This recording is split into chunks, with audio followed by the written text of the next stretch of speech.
హైదరాబాద్లో ఓటు వేసేందుకు సామాన్యులతో పాటు సెలబ్రిటీలు కూడా క్యూ కట్టారు. కూకట్పల్లిలో తన ఓటు హక్కును వినియోగించుకున్నారు నట Kireeti Rajendra Prasad. Kukatpally phase number 7 polling కేంద్రంలో ఓటు వేశారు.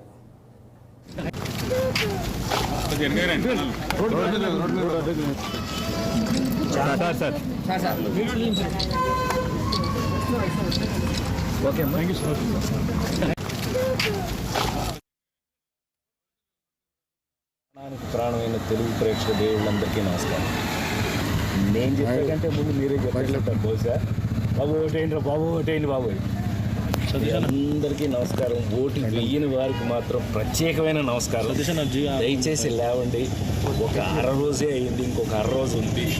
దయచేసి మీరందరూ ప్రతి సంవత్సరం ప్రతిసారి ఎలక్షన్కి చెప్పిందే అదే డైలాగ్ మళ్ళీ చెప్పాల్సి వస్తుంది. దయచేసి రండి, మీ అమూల్యమైన ఓటుని ఉపయోగించండి. ఎందుకంటే అది మన ప్రాథమికమైనటువంటి హక్కు. ఏంటి హక్కు? వాడెవడో గెలిస్తే నాకు హక్కు, చాలా తప్పు. అతను ఎవడో గెలిచేది మన కోసం, అతన్ని గెలిపించేది మనం, అతన్ని సరైన దోవలో పెట్టవలసింది మనం. సో అలాంటప్పుడు బాధ్యత మనదే కదా.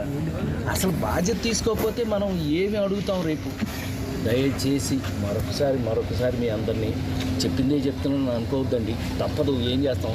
నేను 46 సంవత్సరాలుగా మీ అందరినీ నవ్విస్తున్న వాడిగా నా బాధ్యత లేదు.